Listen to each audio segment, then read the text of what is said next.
Hey there, cats and kitties. I am the Blues Man, Johnny Blues, coming at you live to talk about episode 22 of the anime series Rage of Bahamut Virgin Soul.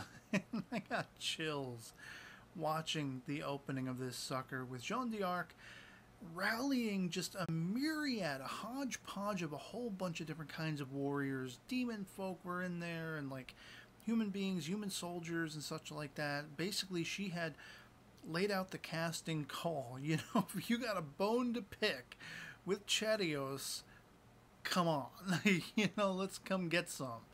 And she looks beastly. I mean, in her newly, reforged, powerful form and everything like that, she looks different and yet not at the same time. It's strange. She still retains the beauty of the character design while also looking fierce, like a Wonder Woman, Gal Gadot, or something like that.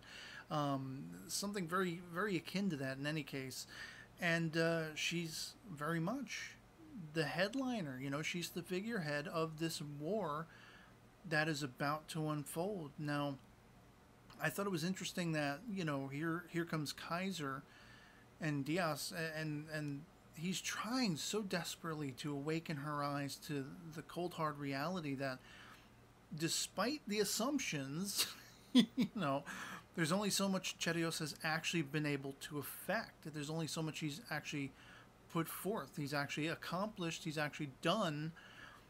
He's not necessarily responsible for the death of El Mugato. He's not, necessarily responsible for hunting down Nina and all this kind of stuff. And it's other people. There are other things at work. There are other machinations, manipulations that are going on that just, happen to coincide with what he thought he wanted earlier on in the game, before he got to know Nina, before he even realized, Mugato L was a thing that could be attacked, right before him. Somebody could actually do something about that and all this stuff. Alisand, was the cat who came in and took Mugato's life, and he's still, as we see in this episode, shaken for it. Again, I had laid speculation that maybe there was some other unseen machinations and manipulations, puppet mastery, if you will, from the Archangel Gabriel and everything like that in the heavenly realm. We haven't seen any confirmation of that, so that's probably off base. But, he acted on his own. He wanted to try to make a name for himself in the Onyx Knights. He settled for the Orleans Knights and whatever like that, being their leader since Diaz and, Kaiser and Jean d'Arc before him all have gone their separate ways, gone on to other things. And so it fell on deaf ears. It was unfortunate that Kaiser's pleas to Jean d'Arc fell on deaf ears. And all the meanwhile, of course, as we see, you got Favreau, Bacchus, Hamsa, and Nina. They're going to go try to investigate what in the hell it is Chedios has been up to. And there's been that talk, that suggestive talk about breaking the seal. And you just immediately assume, and I think they even peppered in speculative dialogue to this effect to make the viewer assume that meant the barrier into the heavenly realm. Chedios wanted to break up into the heavenly realm and take the war to the gods and the goddesses and the angels and everything like that. But of course, Favreau has been suspecting, and I've loosely been suspecting, and I know some other people have been, speculating even harder core than I have, especially with a show titled Rage of Bahamut. Bahamut would eventually show up again at some point. It would eventually round back to him. Whatever, a dragon. And that turned out to be very much the case. It was about breaking the seal that contains Bahamut with the express purpose. Now, here's where it gets a little finicky, right? With the express purpose, according to the elder that is with Chedios, to destroy, to slay Bahamut. But it seems to me, as per what you might have assumed going in and what Favreau did assume, he wants to awaken Bahamut and try to utilize Bahamut as a weapon, weaponize this creature, use this creature's rage to his own advantages. And it seems part and parcel. It seems like it's going to be both of those things. I think what we're left with is Cherios awoke Bahamut, and his idea was to utilize him as a weapon. And once Bahamut had laid waste to everything and everyone, at the last second, Cherios is, I guess, erroneously hoping to slay the beast, to slay the dragon. And I don't know how that's going to work for him.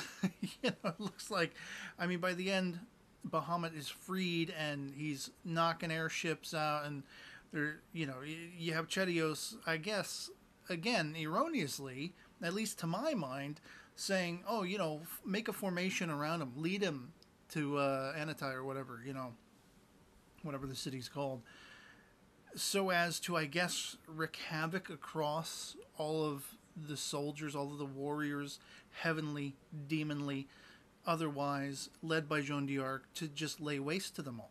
I guess is what he's thinking. And it's interesting to me how Favreau, for his part, he's still trying to talk sense while also trying to figure it out. He's trying to talk sense to Cherios and basically kind of compel him to come clean with what it is exactly he's done, what he's accomplished, what hand he's had in any of this. Kind of akin to what Kaiser was doing with Jean d'Arc, trying to impress upon her, well, this isn't necessarily what we think it is, all told.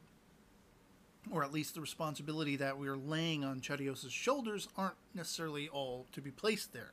It's a little bit specious. We're making misassumptions. And I don't know if that was strictly because Favreau's trying to piece it together, trying to appeal to Cherios, or if it was motivated by trying to be there for Nina and make her appreciate that even her own assumptions might be incorrect. Because she's going in there, she's throwing down. She's throwing soldiers left, right, and center like they're so much, toilet paper, tissue paper. And she has at Cherios. Now, there's a little bit of a sparring going on. He dodges and ducks and everything like that. But she was ready. She was ready to take him out. She said pointedly to him, what she said in the last episode. If you're going to continue taking the lives of the people I care about. And I also, myself, had put forth the idea that she's talking about life in general. All life. If you're going to continue to take lives, I'm going to stop you. And she did. She made that effort. And so, it's kind of left by the end, as I say, with Bahamut having been freed and everyone having to hightail it. And Cherios erroneously thinks he's going to go and lead, pinion Bahamut toward his enemy that he's waiting to face, in Jean d'Arc and her now formulated armies and everything like that. All hell's going to break loose. And I really don't know what's going to happen. I was afraid that we were going to see Favreau bite the big one in this, facing off against Cherios. I was just waiting for Cherios to make a strike at him or something like that.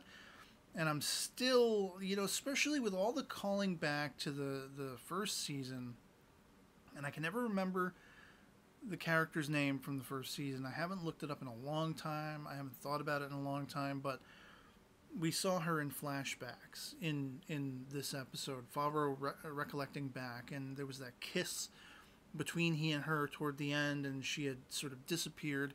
I've been wondering if she's going to return, and if that may or may not signal Favreau's pseudo-ascension, moving on from this mortal coil as a result. Being sort of, brought back together, reunited, this romantic flame, a flame that will then contain Bahamut anew by the end. Just my speculation, I don't know.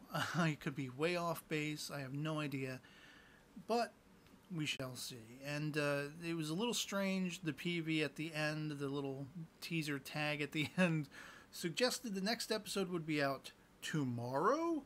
I don't know what that means. I don't know if that means like I'm going be back here tomorrow night talking about the next episode, already 23.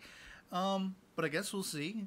I'll definitely be, expecting it excitedly whenever it decides to show up. But yeah, I'd love to hear from you guys in the comments below what you thought of this particular episode of Rage of Bahamut Virgin's Soul. If you've seen it as well, if you enjoyed it, if, it was everything you thought it could be and more. Any speculations you have where you think this is going to go, who do you think is going to live, die, anything in the middle. And did you just find it gobsmacking that it rounded back finally to Bahamut, bringing him forth? And do you think, where do you think Chedios's truth lies, in actually wanting to slay Bahamut, or utilizing him as a weapon first and then wanting to slay him? And do you think that's achievable? Frankly, I don't. So yeah, otherwise that'll be pretty much it for me on this. Hope this video finds you well, and I'll catch you all later.